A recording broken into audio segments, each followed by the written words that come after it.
Hey everyone, welcome back to One Awesome Autistic. This week I wanted to talk about a subject that doesn't really get spoken about a lot, and a lot of people may have never heard of it. I hadn't actually heard of this until quite recently, well, the past few months or so. So I really wanted to speak about it, and it's called the social model of disability. I'll talk a little bit also about the medical model of disability because they're kind of like, they work as opposites. It's basically really about how society and medical professionals view disabilities.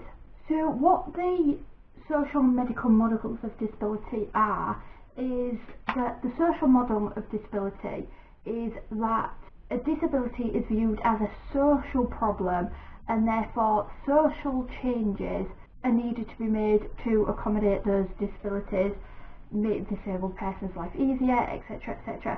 The medical model of disability is that that person's disability is a medical issue and therefore needs to be fixed with medical means.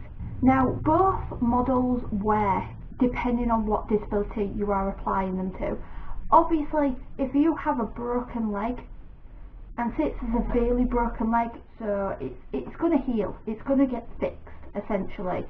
So that would require the medical model.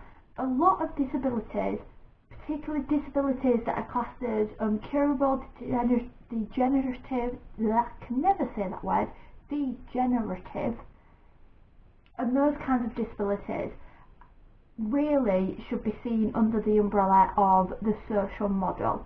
Some examples of the social model and where that has worked for disabilities is things like putting out ramps for people who are wheelchair users. That benefits the wheelchair user. They don't have to struggle, they then have more access to different facilities, but it also benefits society as a whole as well, because not only does it make that particular sit outside of a building, doesn't make just that particular building accessible to wheelchair users, it also makes the accessibility easier to the elderly, to people with prams, and also to other disabled people, or even people like, for example, somebody that's broken their leg and can't get upstairs very easily.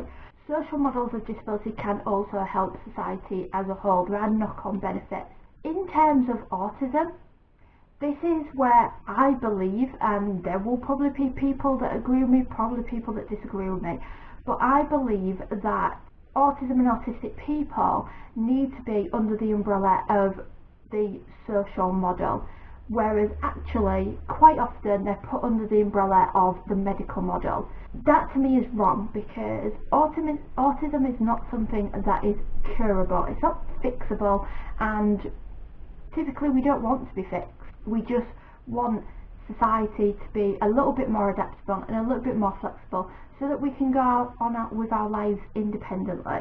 So ways that autism is viewed is that quite often when children are diagnosed they're put into therapies such as ABA, and there are a lot of autistic adults that will tell you that they were put in ABA as a child and now they're having to go through therapy, because what ABA does is it basically represses your autistic traits and it's moulding you and making you act like a normal person, like other members of society, and that is incredibly stressful.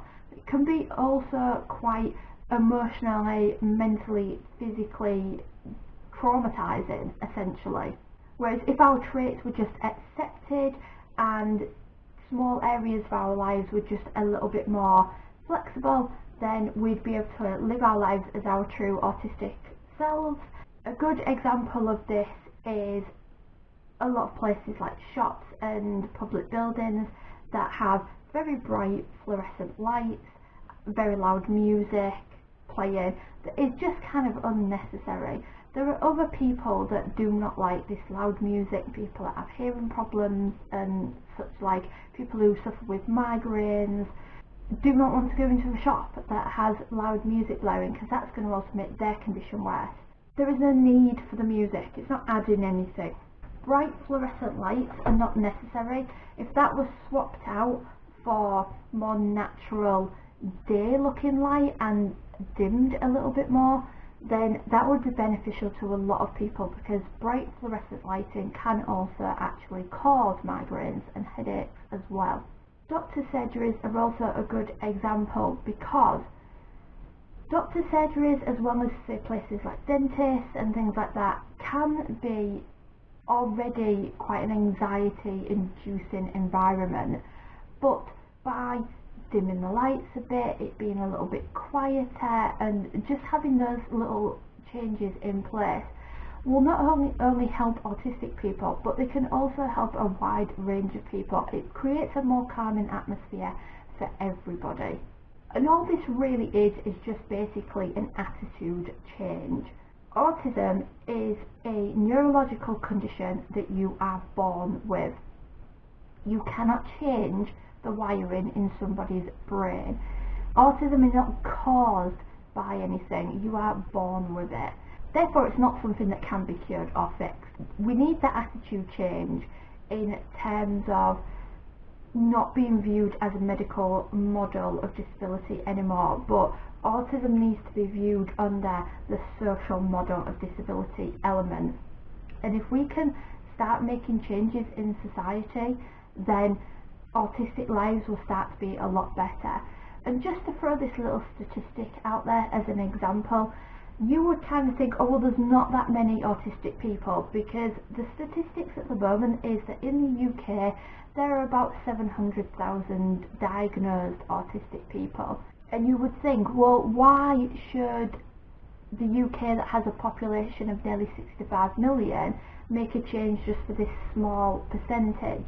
Well, we make the changes for people that are wheelchair users, and in the UK there are 800,000 regular wheelchair users, so that is only a difference of 100,000 people, which is an absolute drop in the ocean compared to the nearly 65 million population that we have. So if we can make these changes for people with physical disabilities, then it is not that hard to make some changes for people who have hidden disabilities. If there's anything you can think of that affects quite a lot of autistic people that you think would be a positive change, please let me know in the comments below, because I may have forgotten about something or I may have missed it out, and I'd love to know what other things and other changes would benefit our lives and make the world just a little bit more of an accessible place to be. But thank you for watching this video. If you have obviously got this far, then I hope you enjoy it, and thank you for sticking with my rambling as usual. But that is it from me this week. I'll see you in the next video. Bye for now.